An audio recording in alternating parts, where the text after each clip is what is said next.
পৃথিবীর যে কোনো কোনায় গিয়ে যে কোনো মুসলমানকে আপনি জিজ্ঞেস করুন কাফের, মুনাফেক, শিরক এগুলোর অর্থ কী, সে আপনাকে বলে দেবে। কিন্তু এমন একটি শব্দ যা অধিকাংশ মুসলমানেরই অজানা, কেউ কেউ হয়তো শব্দটি শোনেইনি বা শুনে থাকলেও বুঝে উঠতে পারেনি বিষয়টি সম্পর্কে, যেটি আজকের সময়ের, আজকের দুনিয়ার 90% সমস্যার কারণ, যা সম্পর্কে পবিত্র কোরআনে আগেই সতর্ক করে দেওয়া হয়েছিল।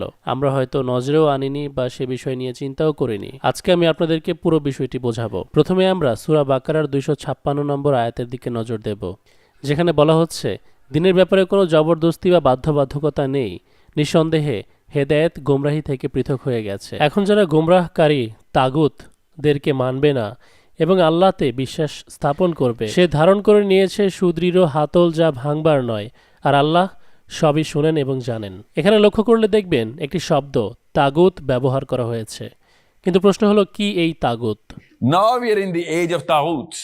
Now shirk is not the biggest crime that we're committing because आप बता दें कितने मुशरिक बैठे हैं इस हॉल में? जीरो मुशरिकीन है इस हॉल में। रैंडमली चोजन क्राउड है। मेरी वो टेस्टिंग में तो नहीं था फॉर्म में, शिरक तो नहीं करते हो तो मत आना, नहीं करते तो आ जाना। No, randomly chosen crowd, different countries, different cities से आए हुए आप लोग इधर ब्रैडफोर्ड में, and no one is a मुशरिक। That means it's an amazing sample. 500-600 बंदा, 400-500 बंदा बैठा हुआ है, इसका मतलब है लॉ लार्ज नंबर इज जिधर जिधर से आप आए हैं उधर ज्यादातर लोग शिरक नहीं करते। सो शिरक is not the number one problem. But Aiza, you know what?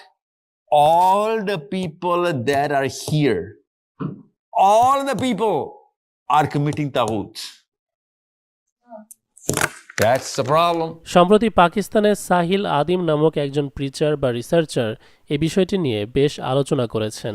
দিনের খেদমতে যারা নিয়োজিত আছেন, বড় বড় আলেম, তাদের পক্ষ থেকে তাগুত সম্পর্কে সতর্কতা বা আলোচনা পাওয়া যায় না, এটা নিয়ে খুবই আক্রোশ প্রকাশ করেছেন তিনি।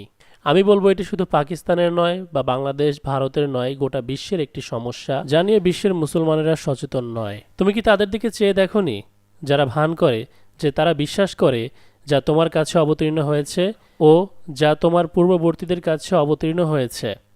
তারা বিচার খুঁজতে চায় তাগুত থেকে, যদিও নিশ্চয় তাদের নির্দেশ দেয়া হয়েছিল তাকে অস্বীকার করতে, আর শয়তান চায় তাদের সুদূর বিপথে পথহারা করতে।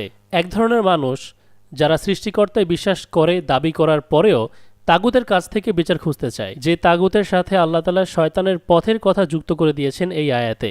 আমাদের প্রথম কোয়েশ্চেন, তাগুতটা আসলে কে? প্রথম আয়াতে আমরা দেখতে পাচ্ছি আল্লাহ তাআলা গোমরাহকারীকে তাগুত বলেছেন। তাগুত হলো সে যে শরীয়ত ছেড়েছে। মাওলানা ইসহাক মাদানী এবং ডক্টর ইসরার আহমেদ সাহেবের উভয়ের বক্তব্য হলো সৃষ্টিকর্তার তৈরি করে দেয়া নিয়মের বাইরে চলে যাওয়া। ডক্টর ইসরার আহমেদ স্যার বলেন, যদি কোনো নদী যেটি তার নেচার অনুযায়ী চলার কথা তার পথ অনুসরণ করে, সে যদি তার পথ থেকে বাঁধ ভেঙে বিচ্যুত হয়ে যায় বা ভিন্ন কোনো দিশায় চলে যায়, তখন সেটাই হলো তাগুত। আল্লাহ তাআলার তৈরি করে দেয়া জীবন বিধানের বাইরে যদি কেউ চলে যায়, তখনই সে হলো তাগুত বা তাগাকারী। মোস্ট ইম্পর্টেন্টলি এখানে সূরা নিসার আয়াতটিতে দেখবেন বিচার চাওয়ার ব্যাপারে আল্লাহ তাআলা উল্লেখ করেছেন, অর্থাৎ এই তাগুত এমন কেউ যার কাছে মানুষ বিচারও চাইবে। অতএব সে হবে একজন রুলার, শাসক, বিচারক। কেউ যদি নিজের ভাইয়ের বিচার করতেও তাগুতের শরণাপন্ন হয়, তাহলে তাকে সৃষ্টিকর্তার সামনে দাঁড়িয়ে এর জন্য জবাবদিহি করতে হবে, কারণ তাগুতের বিচার গ্রহণযোগ্য নয়, যথাযথ নয়। সে সৃষ্টিকর্তার শরিয়া ল, শরিয়া আইনকে সাইডে রেখে তার নিজের মতো করে বিচার করবে, নিজের তৈরি করা আইন দিয়ে। আচ্ছা, এই যে আল্লাহ তাআলা আমাদেরকে গুরুত্বপূর্ণ একটি বার্তা দিলেন তাগুতের ব্যাপারে, এবং তাগুতের কথা বলতেই তিনি শয়তানের কথাও পাশাপাশি উল্লেখ করে দিয়েছেন বেশ কয়েকবার। এর কি কোনো যোগাযোগ নেই আমাদের বর্তমান পরিস্থিতির সাথে? আপনি কি বিশ্বাস করবেন যদি আমি বলি আমাদের বর্তমান সময়ের এই করুণ পরিস্থিতির কারণে এই একমাত্র তাগুতই দায়ী, যাকে শয়তান তৈরি করেছে? আল্লাহ তাআলা ঠিক যেভাবে বলেছেন, যেভাবে সতর্ক করেছেন সেভাবে। আমার দাজ্জাল সিরিজ যারা দেখেছেন তারা বলতে পারবেন সেখানে একটি বিষয় মেইনলি হাইলাইট করা হয়েছিল।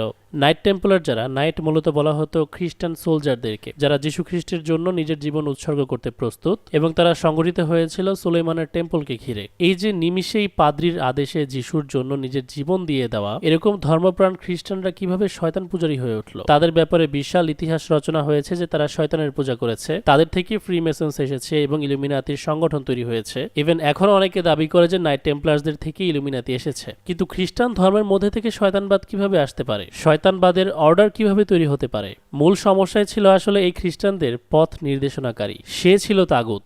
যদিও খ্রিস্টানিটির মধ্যে তাগুত শব্দটি নেই, আল্লাহ তাআলা আমাদেরকে চিনিয়ে দিয়েছেন বিদায় আমরা এখন আইডেন্টিফাই করতে পারবো। ইগনেশিয়াস অফ লয়োলা 1600 শতকে খ্রিস্টান কমিউনিটি এবং খ্রিস্টান সোলজারদেরকে নিয়ে একটি সংগঠন তৈরি করে দি জেজুইট অর্ডার নামে। এখন জেজুইট অর্ডারের কার্য পরিচালনার নিয়ম কানুন কিন্তু বাইবেলের থেকে ভিন্ন, ডিফারেন্ট। তো এই যে একটা ডিফারেন্ট অর্ডারে এই সংগঠনটিকে খ্রিস্টানিটির নাম দিয়ে পরিচালনা করলো লয়োলা, তাহলে এখানে লয়োলা কি হয়ে গেল? একেই বলা হচ্ছে কি তাগুত, মানে সে সৃষ্টিকর্তার বাউন্ডারি থেকে বেরিয়ে গেছে। পরিশেষে এর পরিণাম কি হলো? তারা এখন একটি সেটানিক গ্রুপ, সেটান ওয়ার্শিপ করে, কেউ ডিরেক্টলি আবার ইনডিরেক্টলি। এখন বর্তমানে ভ্যাটিকানে যে খ্রিস্টানদের সুপেরিয়র পোপ রয়েছে, তার পাশাপাশি ওরা একটি ব্ল্যাক পোপ রেখেছে যে খ্রিস্টান বিশ্বকে গোপনে পরিচালনা করে।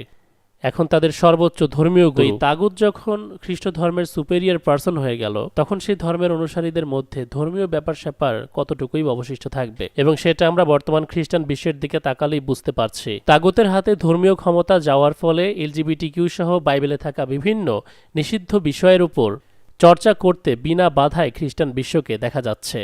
ভ্যাটিকানে দাজ্জালের এক চোখকে তাদের ঈশ্বরের এক চোখ মেনে নিয়েছে। এই গেল খ্রিস্টানদের কথা। মুসলিম বিশ্বের কি অবস্থা? ওসমানীয় সালতানাত ধ্বংস করার পর মুসলমানদেরকে মাথা তুলে দাঁড়াতে না দেওয়ার জন্য শয়তান তাগুতকে ব্যবহার করেছে, যার শুরু হয় সৌদ বংশ দিয়ে, সৌদির রয়্যাল পরিবার। এরা হলো টপ লেভেলের তাগুত। মোহাম্মদ বিন সালমান, আল্লাহ তাআলা যে বলেছেন তাগুতের পথ হচ্ছে শয়তানের পথ, তার দৃষ্টান্ত দেখুন। সৌদিতে প্রতি বছরই এরকম এন্টারটেনমেন্টের নামে বা ফেস্টিভ্যালের নামে বড় বড় গায়ক গায়িকাদেরকে এনে নাচানো হয়, গাওয়ানো হয়। এবছরেও তার ব্যতিক্রম হয়নি। Jennifer Lopez, one of the most popular singers, এবার রিয়াদের স্টেজে পারফর্ম করেছে। তো স্টেজে তার পেছনে দেখা গিয়েছে আমাদের পবিত্র কাবা ঘরের একটি মডেল, যেটা দেখে স্বাভাবিকভাবে মুসলমানের রক্ত গরম হয়ে যায়। আমাদের পবিত্র একটা জিনিসের মডেল তৈরি করে, তার রিজেম্বলেন্স তৈরি করে স্টেজে কেন তার সামনে নাচ গান করা হচ্ছে? আমরা শুনেছি জাহেলিয়াত যুগে কাবা ঘরের চারপাশে মানুষ উলঙ্গ হয়ে তওয়াফ করেছে। তারই পুনরাবৃত্তি সৌদ বংশের জন্য আজকে আমাদের দেখতে পাওয়া নসিব হয়েছে। আগের তওয়াফ এবং এখনকার নাচানাচির মধ্যে পার্থক্য নেই। কার্যক্রমগুলো পিওর সেটানিক, ভালো ও মন্দকে একত্র করা, এবং একথা কারোই অজানা নয় যে সৌদি আরবে নাইট ক্লাব চালু হয়েছে। তো এগুলো কিন্তু আল্লাহ তাআলার নির্ধারণ করে দেয়া গণ্ডি বা বাউন্ডারির বাইরে গিয়ে ক্রাউন প্রিন্স করেছে, যার কারণে কোরআনের কথা অনুযায়ী সে হচ্ছে একজন তাগুত। এবং আমার দৃষ্টিকোণ থেকে সৌদ ফ্যামিলি টপ লেভেলের তাগুত ফ্যামিলি। বোঝাচ্ছে কিভাবে? খ্রিস্টানদের কথা যেমন বোঝালাম যে তারা পোপ ফ্রান্সিস বা ভ্যাটিকানের পোপের মুখাপেক্ষী অভিভাবক মনে করে সর্বোচ্চ ধর্মীয় গুরু হিসেবে, বিশ্বের মুসলমানেরা কিন্তু সৌদির দিকে তাকিয়ে থাকে যে সৌদি কখন কোন বিষয়ে কোন ফতোয়া দিল সেটাকে পালন করতে হবে। কিন্তু সৌদির ইমামগণ কি মুক্তভাবে কোরআন থেকে নির্দেশনা দিতে পারেন? কাবা ঘরের ইমাম যখন সৌদ পরিবারের মুনাফিকি এবং জাহেলিয়াতের বিরোধিতা করে বক্তব্য প্রদান করেন, তাকে দ্রুতই পাকড়াও করা হয়।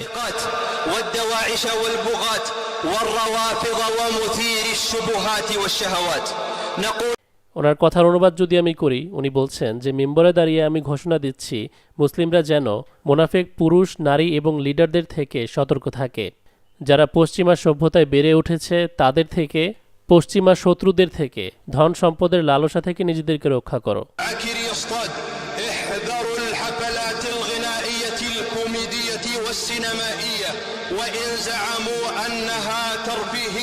যেখানে নারী ও পুরুষ একত্র হয় সেই জায়গাগুলো এড়িয়ে চলো, যেখানে নাচানাচি হয় সেই জায়গা বর্জন করো। তো এই কথাগুলো তিনি বলেছিলেন মূলত নাইট ক্লাব চালু হওয়ার পরই আর কি। আর এটা যেহেতু ক্রাউন প্রিন্সের সিদ্ধান্তের বিপরীতে যাচ্ছিল, তাই সে মক্কার এই ইমামকে জেলবন্দি করে। এমনকি ইয়েমেনের ওপর যে সৌদি পশ্চিমাদের হয়ে অত্যাচার করছিল সে ব্যাপারেও তিনি বলেছিলেন যে ইয়ামানিরা নিজেদের অধিকারের জন্য লড়ছে। যে হুথি বাহিনীর কথা এখন আমরা শুনি, তাদের সঙ্গে কিন্তু সৌদির দীর্ঘদিন যাবৎ লড়াই হয়েছে। ওকে, সো আলটিমেটলি সৌদ পক্ষের বিরোধিতা যারা করে না, তাদেরকে এই সৌদির তাগুত প্রমোট করে, ফ্রন্ট লাইনে রাখে, তাদেরকে ইমাম হিসেবে আমাদের সামনে দেখায়, ফান্ডিং করে, টাকা খাওয়ায়, পেট্রো ডলার, এবং যিনারা ইসলামের পক্ষে দাঁড়িয়ে সত্য কথা বলেন তিনাদেরকে এভাবে জেলবন্দি করে। খ্রিস্টানদের প্রকৃত যারা পাদ্রী ছিল তাদেরকে 1600 শতক থেকে কিন্তু নিধন করা হয়েছে ঠিক এইভাবেই, যার পরিবর্তে এসেছিল তাগুত পাদ্রী। মুসলিমদের ক্ষেত্রে আমরা পেয়েছি তাগুত শাসক প্লাস তাগুত আলেম। এদেরকে দিয়ে শয়তান কিভাবে কাজ করাচ্ছে?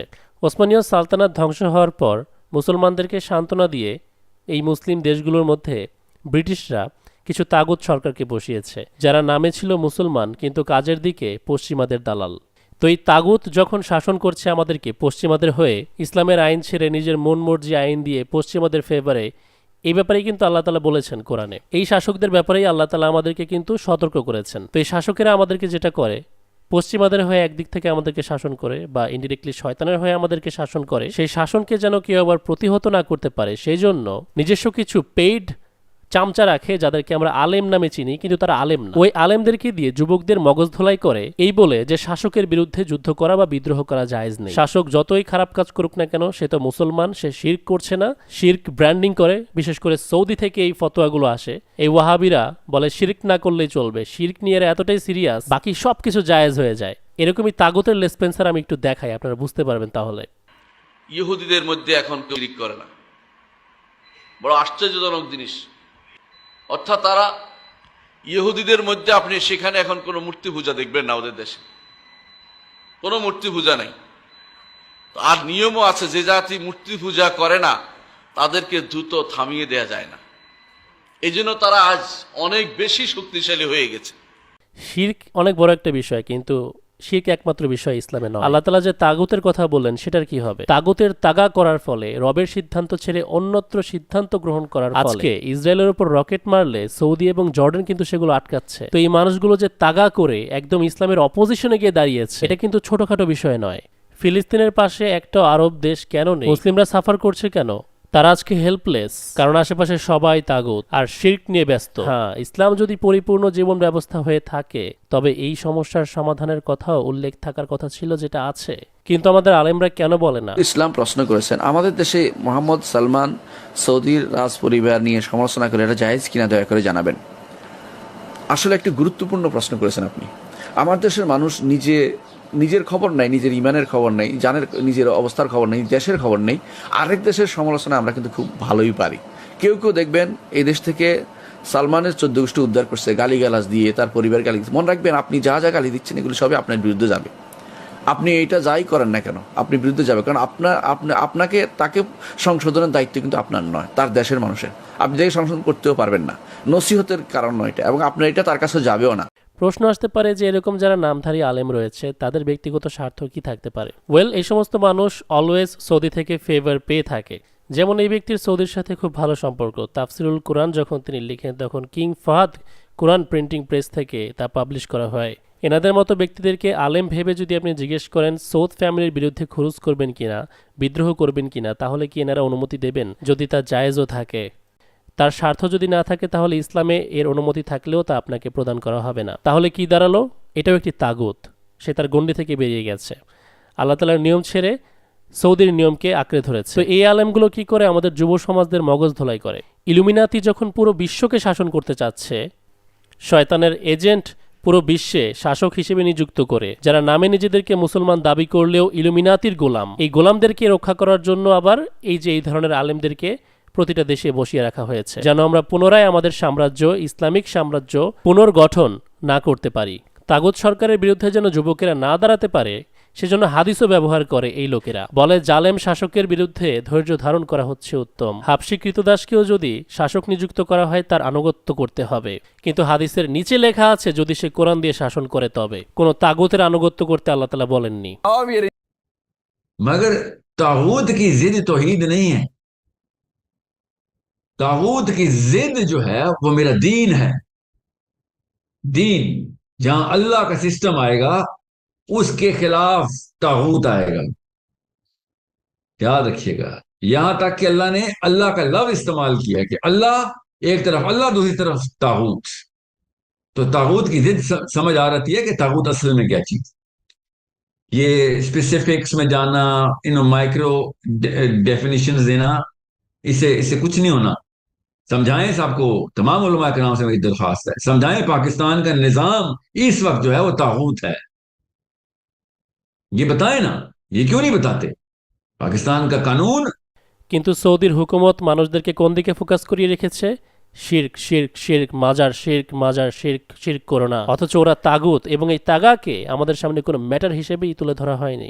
এই তাগুতদেরকে দিয়ে যে পুরো একটি সিস্টেম তৈরি করে রেখেছে শয়তান এবং পুরো বিশ্বকে শাসন করছে, এটা আমাদের আলেমদের জেহানের মধ্যেই নেই। শয়তান খ্রিস্টানদের মধ্যে খ্রিস্টানদেরকে নিয়ন্ত্রণ করার জন্য যখন ব্ল্যাক পোপ বসিয়েছে ভ্যাটিকানে, তখন আমাদের মুসলিম বিশ্বকে নিয়ন্ত্রণ করার জন্য ইসলামের মধ্যে এরকম আলেমদেরকে ঢোকায়নি। সেটা আপনি কিভাবে মনে করেন? মক্কা মদিনার আশেপাশে এরকমভাবে সৌদ বংশকে বসানো, এবার আপনার এবং আমার পালা। ফার্স্ট অফ অল, আল্লাহ তাআলা এখানে স্ট্রিক্টলি আমাদেরকে বলে দিয়েছেন যে তোমরা তাগুতকে অ্যাভয়েড করো, তাগুতের কাছে বিচার চাইতে মানা করেছেন। আমরা যদি নিজেদেরকে মুসলমান দাবি করি এবং দিন শেষে গণতান্ত্রিক মানবরচিত আইন মেনে বসবাস করি, জীবনযাপন করি, তাহলে আমরাও তাগুত হয়ে যাব, আল্লাহ তাআলার নাফরমানি করার কারণে শয়তানের খপ্পরে পড়ব। আপনি যদি মুসলমান হন, আপনাকে ইসলামী আইন চাইতেই হবে, বাধ্যতামূলক। আপনাকে চাইতেই হবে দেশে ইসলাম প্রতিষ্ঠা হোক। এমন কাউকে নির্বাচন করা যাবে না যে বিসমিল্লাহ বলে রাজনীতি শুরু করবে, কোরআন ধরে শপথ গ্রহণ করবে এবং তারপর মানবরচিত গণতান্ত্রিক আইন দ্বারা দেশ শাসন করবে। বরঞ্চ তাকে বাছাই করতে হবে যেই দল কোরআনের আইনে দেশ পরিচালনা করতে চাইবে। ভিডিওটি ভালো লাগলে অবশ্যই লাইক করতে ভুলবেন না। সিক্রেট বিল্ডের অফিসিয়াল মার্চেন্ডাইজ কিনতে ফেসবুকে SR ফ্যাশন ওয়্যার নামক পেজে চলে যান। সেখানে গিয়ে নক করলেই আমাদের প্রোডাক্ট খুব সহজেই কিনতে পারবেন।